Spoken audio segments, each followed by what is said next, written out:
Poyang, ce lac chinois connu par le passé pour son abondance, s'assèche chaque jour un peu plus.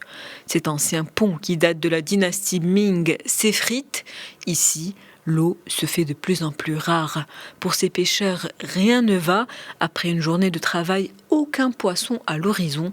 Un quotidien qui commence à peser sur le secteur de la pêche. L'état de la rivière affecte les poissons. Quand le niveau de l'eau est bas, les poissons ne se développent pas assez, donc il n'y a pratiquement plus rien à manger. Plus le niveau de l'eau est haut, mieux c'est. Les poissons grossissent et quand on les vend au marché, ils ont plus de valeur.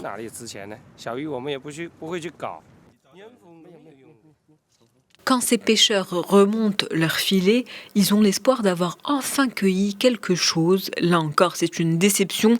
Quand il ne s'agit pas de cailloux, ce sont des poissons morts qu'ils remontent à la surface. Pour faire face à la situation, la solution du gouvernement chinois, c'est l'interdiction momentanée de la pêche.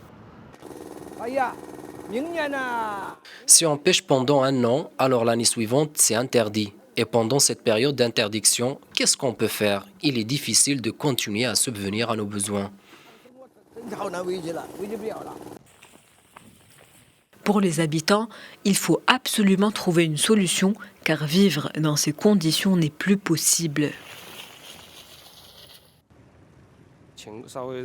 Je suis jeune et je peux travailler très dur, mais le gouvernement ne nous autorise pas à pêcher. De toute façon, il n'y a plus tellement de poissons dans l'eau, donc il faut qu'on trouve une solution, car on ne peut rien faire d'autre. On a nos bateaux, nos enfants et nos maisons, et pêcher, c'est tout ce qu'on sait faire. Cette situation est principalement due aux faibles précipitations qu'a connues la région durant ces 50 dernières années, situation qui commence à peser de plus en plus lourd sur l'économie de la pêche. Alors pour certains, la seule issue possible est la prière. Ils sont nombreux à venir dans ce temple pour demander à Dieu de la pluie et du poisson pour l'an prochain.